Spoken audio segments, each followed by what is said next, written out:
Thank you for being here today. The topic I picked to speak to you guys about today probably scared everyone else off. Because I wanted to speak to you guys about growth and the lessons that we learn and can learn from attacks. And not speaking to just physical attacks, but psychic attacks and also metaphoric attacks. And before anyone gets totally attached or averse to the word attacks, it's just one way of naming something. I mean, if you think about it, you go into a martial arts dojo and you get on the mat and all you work with is attacks, and you become familiar with it. So it doesn't have any kind of a adverse effect on your system or any specific attachment. It's just another way to practice. So speaking first to cultivating a baseline, which I feel all of us here have. You need a baseline of basic self-preservation and self-protection already working in your life to live and work in this world. It's just how this world is. So just being aware of that, we have that initial baseline, whether that means locking your car door, whether that means locking your front door of your house, or more along the lines of energy or, feng shui. You can, have specific stones or objects that you have around your home that, absorbs negative energy and, is kind of like a guarding post, if you will, for that space that you want to keep sacred and special to yourself. So I'm not going to speak too much to the baseline because we all more or less know how to do that. I want to speak to kind of in the terms of using like a playground, if you will, that we move through different levels in this practice and not thinking of this practice with levels of a hierarchy kind of way, but it's more dimensional. So it's a finer of, and it happens right here. There's no getting to, there's no destination per se. It's already happening right here, and it's dimensionally. And when you move through the dimensions, those are the different levels. So I may use those two words interchangeably. And let's say you're at this specific level, call it level 1. And it looks like a playground, and you like this playground. It has the particular slide that you like to go down. It has the perfect height of a swing that you can swing on. It has the right color of a jungle gym that you can climb on. So you like this playground. It's nice. You enjoy it. You have fun there. But then one day, maybe while you're playing in the sand, in the sandbox of this playground, maybe you encounter a bully, be it a thing, it, or a he or a she, but call it a bully, and comes onto this playground. And for whatever reason, you have no idea why, this bully all of a sudden finds you and proceeds to bully you. And after the situation is done, obviously, you didn't necessarily like the feeling of that being bullied. Maybe you have some scratches or bruises from the bully. And you get kind of maybe upset. And maybe something you do is you want to protect yourself for the next time. So maybe you want to build up or shore up your defenses. And that can look like building a wall around your sandbox because you don't want to be bullied and you don't want to get hurt because it hurts.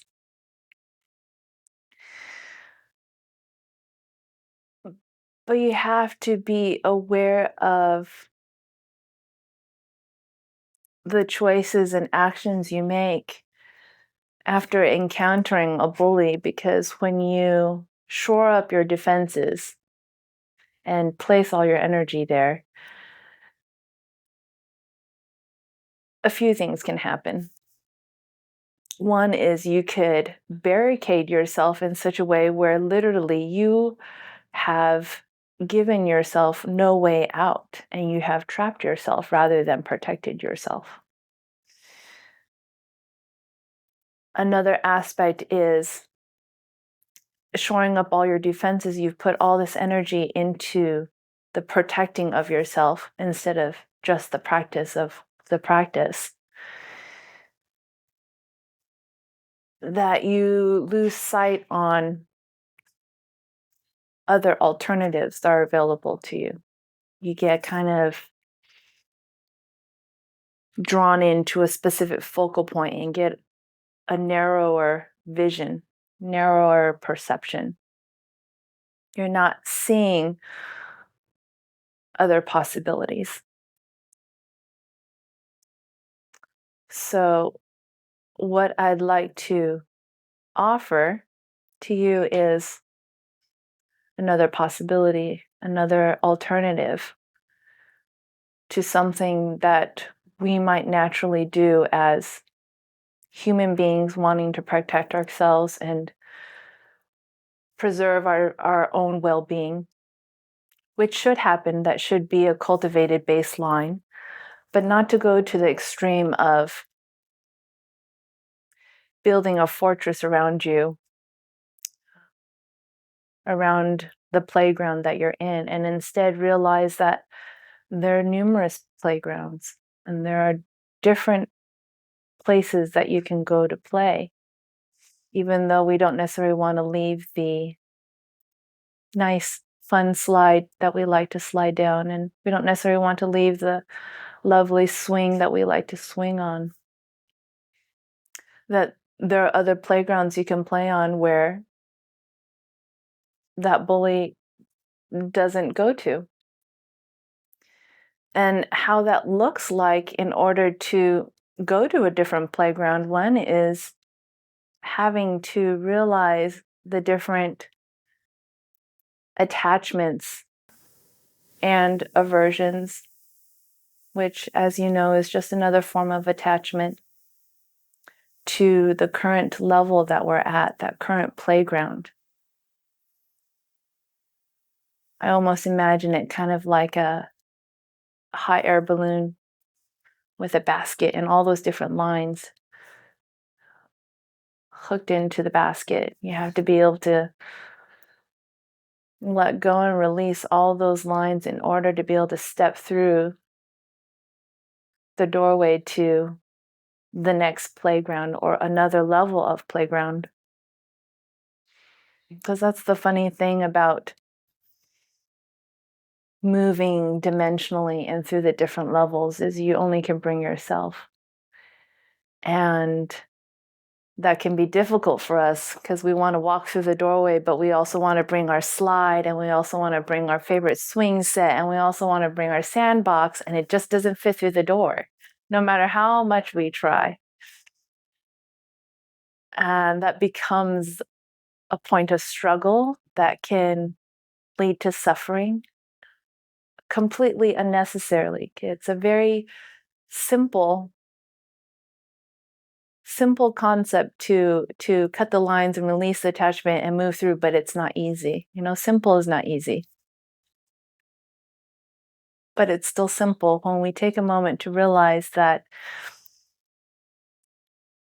if we're getting bullied, on the current playground that we're playing at, that we can go to a different one and have just as much fun somewhere else, if not more fun and more peace, by being willing to let go of the attachments that we have to our current playground and trust and have some faith that that next playground that we walk through the doorway to will be different, but will still be just as fun.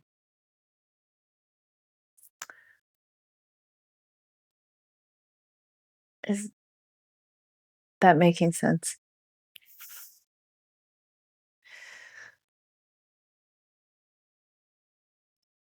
Something to just highlight in regards to attacks that we may deal with in our life is one, not to buy into that storyline of the bully. No matter how big, how hairy, how slimy that bully is, cannot buy into the storyline of, oh, they're scary, they're so, hairy and slimy that, that storyline that you buy into sets you at a disadvantage. And it's the same thing when you're on the martial arts Aikido mat, dojo mat. When you're faced with multiple attackers, whether it's even just one attacker, and if you've bought into the storyline before the attack has even happened or even begun, that, oh, this person looks kind of big, and, oh, I don't know if I can really move around them, and if I don't know if I can really divert them, you set yourself up at a disadvantage going into the process, if you will. Really working on, and that's part of the practice, cultivating dispassion, if you will. It's neither being attached nor averse, and just looking at that person as a neutral point of redirecting energy or redirecting that individual. Easier said than done, I realize, but it's something that you can play with, and over time, as we learn on this path, whether it's a bully, whether it's just falling on our face, that happens, and it's part of the practice, and we get our bumps and our bruises and we get our scratches, and instead of wailing about it like a little child, when in the beginning it does hurt, and crying can maybe sometimes make you feel better if you're a child, but as we grow into this path, we realize that it just becomes part of the practice, and those become points of growth and lessons to ourselves of how we could have been more intelligent, whether it's dealing with a bully or dealing with an attacker. So remembering not to buy into that storyline of that bully.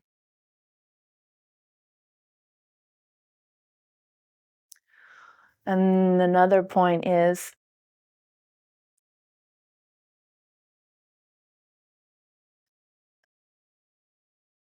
realizing that as warriors on this path, death will come for us one day.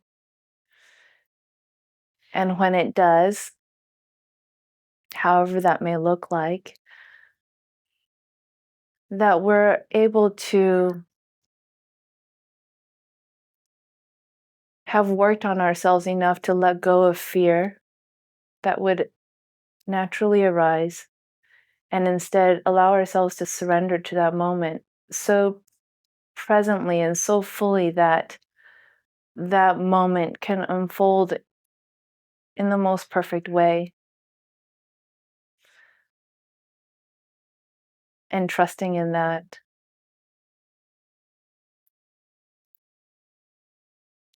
Any questions on that?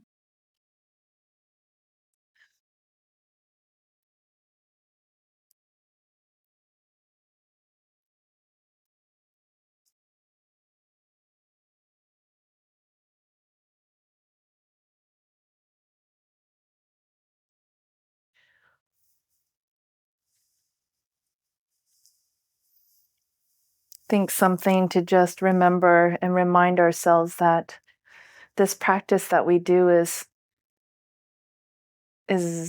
is everything and is our everything, if you will. You know, our practice, as one teacher has stated before, is our protection. It is our nourishment. It is our growth. And that when we practice the practice, that is what is the highest path and also offers the most choices in situations that sometimes feel very dark or gloomy or scary.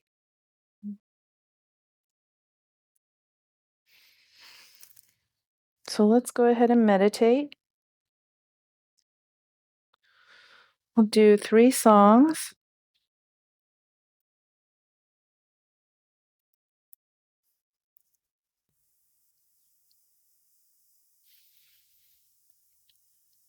So just sitting nice and tall.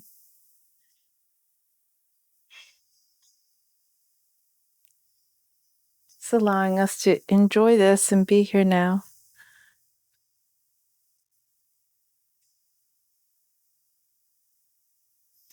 So thank you for coming today.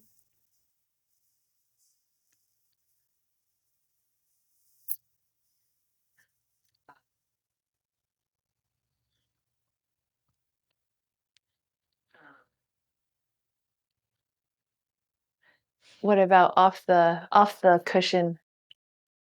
Things are you doing physically, psychically to help allow more light into your life? The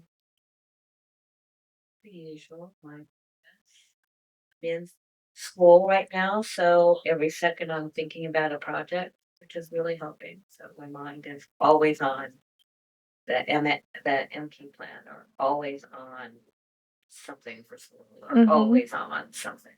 So I don't give my mind any time Good. to think about anything. So it just goes directly to there. So I'm focusing more towards specific things. So it doesn't have a chance to think about it. Good. It's working. So spooky, but it's working. Very spooky, let me tell you. But How about exercise? Body movement? sometimes, but my body, the back is not happy. So I can do certain exercises, certain, bends, things like Walking? walking a lot. I always walk a lot. And I do try when I'm meditating, moving, but it shifts when I do that. It's kind of annoying. So stuff with that. But if I can like do rolls as I'm meditating, that sometimes helps. And I absorb more. The way I sit, I absorb more. Straightening always helps pull me up. Uh, anything else? I think what works for me a lot is not thinking of just sitting on the cushion at that time to absorb light. I think of looking at the whole scope of life kind of thing and each area as a part of the whole. And I ask about the exercise thing specifically because I definitely hear the school being something you can focus your mind and your intelligence into. But then the exercise aspect of it doesn't have to be a marathon or a triathlon, but I've so seen the truth of what Rama has shared about, if you run and you meditate every single day, you can do anything. And I literally have put that sentence into practice in my life just to test it. And it has been amazing. And instead of just being the extremist, oh, I have to run like this many miles or this fast or this, you can tailor it to what your body needs. But every time I'm out there, whether it's just hiking up a little hill and just having some kind of a sweat happen, the movement energetically from the exercise, I can't necessarily speak to what exactly is happening, but I'm so very aware that it helps to assimilate a lot of the practice on top of everything else I'm doing. And I speak to the exercise also because it gets us intelligent ones. We can be so very book smart and we can study and study and study, and that's not necessarily difficult for us because we can do it. Sometimes the exercise thing is the difficult thing. That actually was my Achilles heel, the exercise. I was a nerd. I was a bookworm. I can sit in a library and study all day and it's not an issue. I don't have to ever go outside, quite honestly. But the exercise of getting myself outdoors, being outdoors, fresh air, on top of also moving my body. And then there's a mental strength that comes from that, not just challenging yourself book wise, but then it's you're hiking up something difficult and your body hurts or you're tired. You don't want to get out of the house to go exercise. But to push beyond that, to do that, that adds to the practice. When you're sitting and your body's uncomfortable and you're tired, you don't really want to sit. All those come into play to that moment when you're sitting on their cushion, you're like, yes, I want to go for that next. It's not comfortable, yes, but and I'm tired and only got a couple hours sleep, but I'm going to still sit on that cushion. I think the correlation of exercise, the mentality that goes into that, specifically with how we can be like monk-like and just be indoors and studying, that is my little power pellet that you can take with you. And again, it doesn't have to be anything extreme. It just needs to be for yourself. But if you set that for yourself, that you balance it with your studies, I think it strengthens not just the physical body, but mentally it does something. Opening when I'm sitting. You know what I mean? That's what I'm speaking. How No. oh, okay. Explain it. How do I open my senses more and be more so when the light comes in and shines through, my body can take it. I can hold it.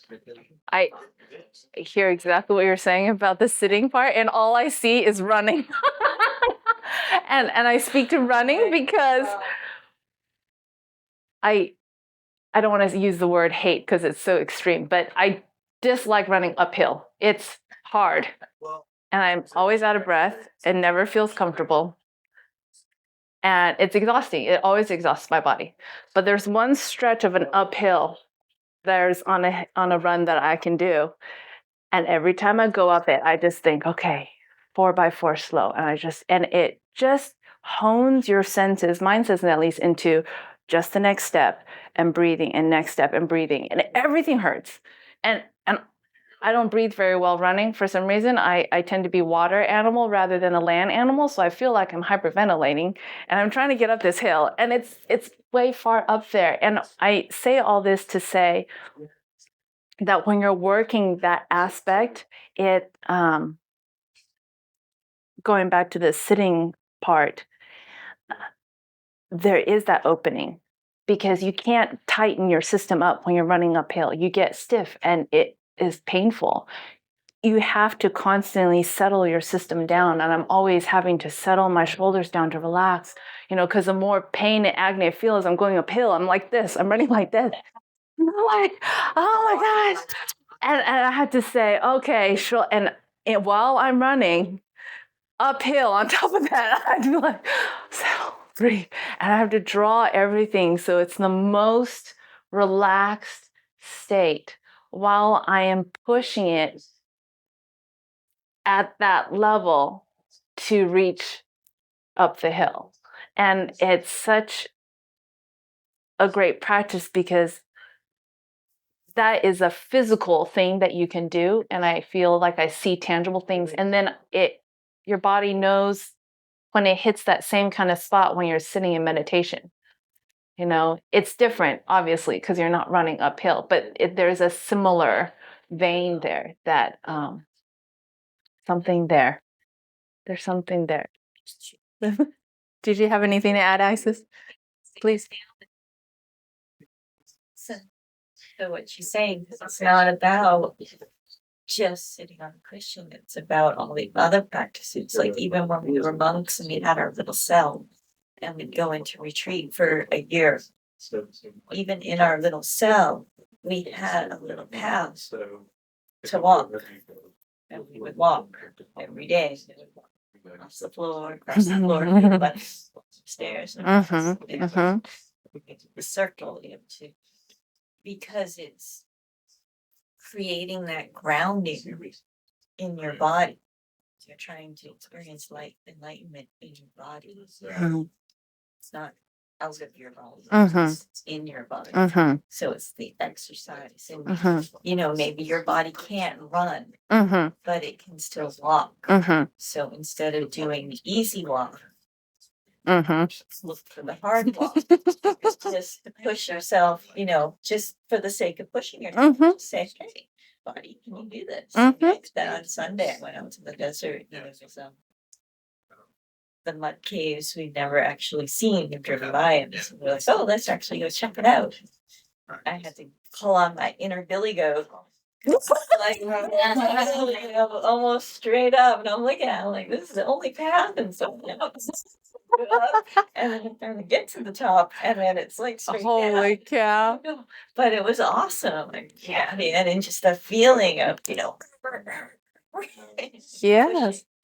and then also when you're doing your schoolwork, the marketing plan is such an awesome project because it will help train your mind to hold so much more light. Because what we do with that kind of project is you want to be able to hold the entire plan in your mind all at once. And then at the same time, this is the tricky part. Yeah, that's the same part. Yeah. And then at the same time, you're holding the entire plan in your mind. Then to be able to go laser focus into one little area. And at the same time, you're still holding the whole rest of it. And see that one little piece. Because when you do that, you're building subtle structures in your mind to be able to hold the mandalas of light that come through in meditation. And then physically, just as a project standpoint, it will help you so much in your work because as a project manager, you can see the entire project and you can narrow in on this one little piece. And because you're also holding the entire thing, you can see how that little piece relates in 25 different ways. And, maybe it just needs to be shifted just a little bit like that. And then all of a sudden now it's got, 50 more connections. Yeah. And then the whole thing shines brighter. But when you're physically finished, well, these practices that you do off the cushion will make it possible from when you're physically sitting when you hit that wall. Yes. That wall that you keep coming up against. It's deteriorating. That's the problem. I've been asking for it to just break for so long, and it is. And I'm going to. We get it. Careful which way. Amen. Yes. Ding, ding, ding, ding. Careful. I've been asking for so long. Please break. Please break. Please. And it has. And now I'm like, oh, now you need to make sure your body and mind are staying at hand. Agreed. I agree.